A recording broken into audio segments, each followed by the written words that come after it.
Hi, this is Mark Marshall with Air Gigs. In this video, I want to talk about using a preamp before your guitar amplifier. Now, the first question that many of you may have is, why would I use a preamplifier when the guitar amplifier itself has a preamp section in it? It's a good question, and the simplest answer to that is that we're often looking to augment or modify our sound a little more than the preamp section of the guitar amplifier gives us availability to do. Let's just look at EQ, for instance. Most guitar amplifiers have some form of EQ, bass, mid, treble. Some amps only have bass and treble, and you might want more control over those frequencies. They're fixed on amplifiers, so let's say the bass frequency is set to 100 Hertz. You may be able to boost or potentially cut that frequency, but you can't adjust 200 Hertz or 300 Hertz. So you may want to use a preamp pedal or sometimes an EQ pedal to be able to modify those frequencies. Some standalone preamp pedals, like the Color Sound Power Boost, allow you to further adjust the bass and treble. And these bass and treble frequencies are likely set to a different band than on your guitar amplifier. This can allow you just a little bit more flexibility or options to sweeten the tone of your guitar amp a little bit more. Often I opt to do this going straight to the amplifier rather than post EQing, and as we know, in a live setting, we don't really have as much option for post EQing, so it's important to get the sound as close as you desire it to be coming straight out of the amplifier. I'm going to demonstrate some different preamp pedals in this video to showcase where their strengths are and how they change the sound. Often when I use a preamp, I don't use it at unity gain. On top of using it for its color, I also use it for a little bit more push to the front end of the amp. I happen to like an amp when the front end is being pushed, I don't know, maybe like 1 to 2 dB hotter than unity gain. I just find it opens up the amp, it makes it sound a little fuller.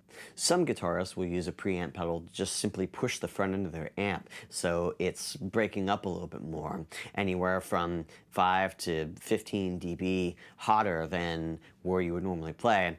And where this, I think, differs than, say, just using a boost pedal for solos, the idea with this is that you're leaving the pedal on all the time. When I think of preamp pedals, the Hudson Electronics broadcast pedal is a prime example.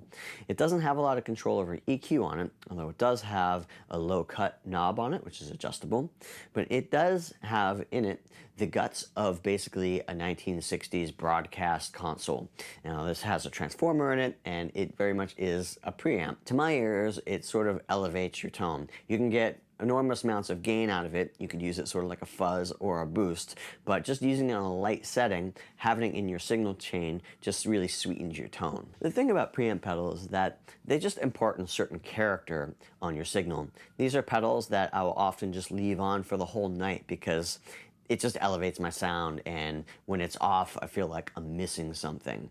There'll be a couple of pedals that I go to on a regular basis to do that with: the full tone tube tape echo, the Korg SDD-3000. I use a tube drive from Effectrode pedals. I use the Hudson Electronics broadcast. There's a number of these pedals, like including the Analog Man compressor and the Effectrode PC2A. These are all pedals that I don't just use for their designated purpose. Like, say, the tube drive is really an overdrive pedal, but sometimes, especially when I'm dealing with fly dates and backline, this is a pedal that I just leave on the whole time.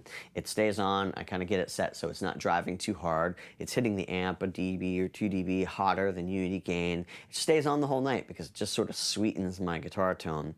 The preamp pedal, in my mind, aside from it being a designated pedal that has a transformer in it or additional EQ or things like that, it's a pedal that you have in your signal chain that just changes your sound in a way that you find flattering, that you would leave on all the time and not turn on and off. There are going to be some prime examples of this that guitar players have used for a long time.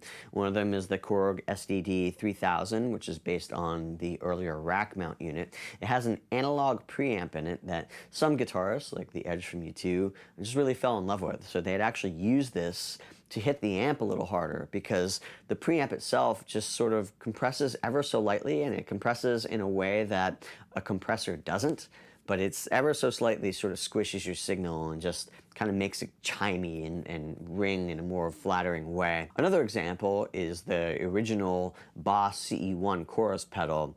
If I'm not mistaken, John Frusciante from the Red Hot Chili Peppers often uses the preamp in this, like with the effect off, basically just running through it and using it to hit the front of the amp just a little harder, just to get the sound of that preamp.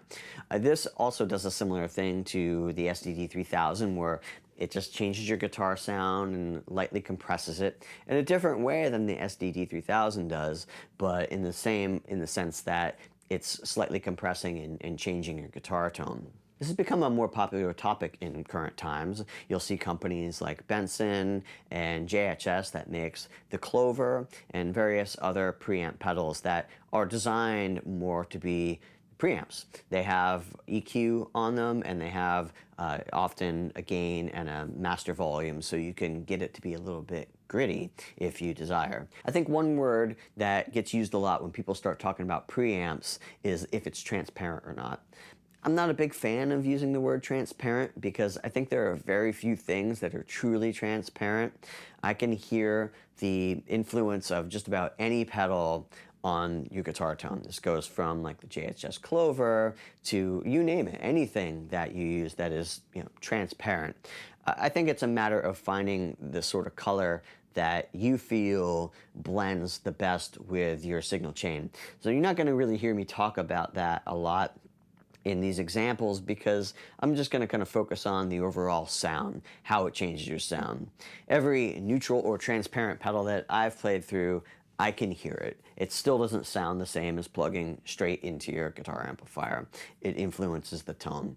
The only way you can get a truly transparent sound is if you were to plug your guitar straight cable into the amplifier. Once you start including other elements in that picture, our sound changes a little bit. Not always for the worst, and a colored tone is not a bad tone, so also don't be afraid of that. Let's listen to the sound running straight to the amplifier.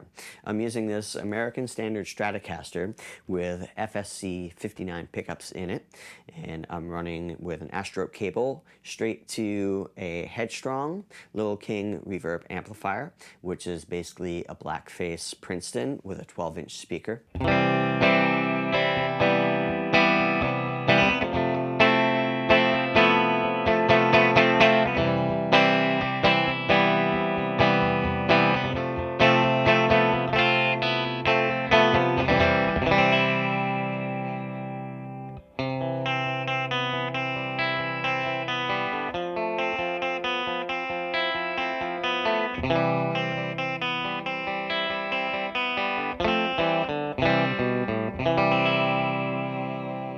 Let's plug into the Korg SDD-3000 and hear what that sounds like.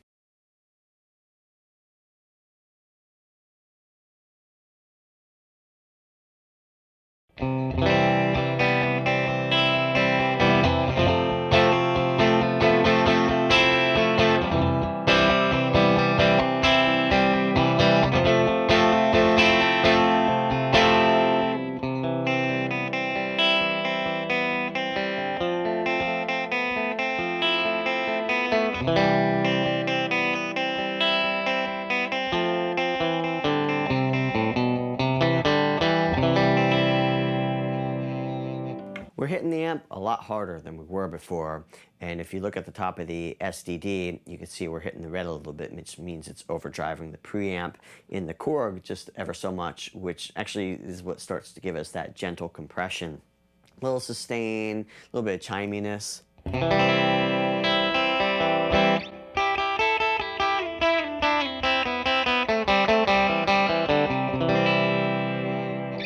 Let's listen to the Buffalo Effects Power Booster, which is based on the original Color Sound Power Booster, which is favored by artists like David Gilmour, who would often pair this after a big muff or a silicone fuzz face to further be able to sculpt the sound and also just to can beef it up a little bit. This is a really great pedal for beefing up your tone. Just kind of like widens it, especially with fuzzes, where some fuzzes can start to sound mosquito-like or buzzy.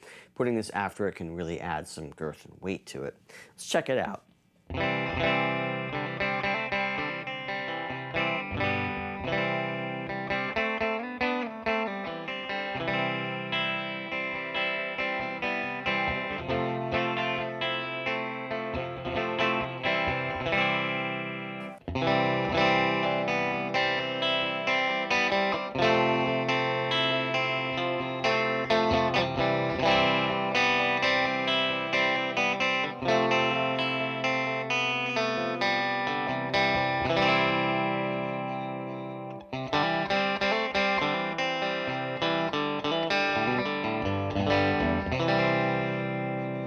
There's a considerable amount of gain added there.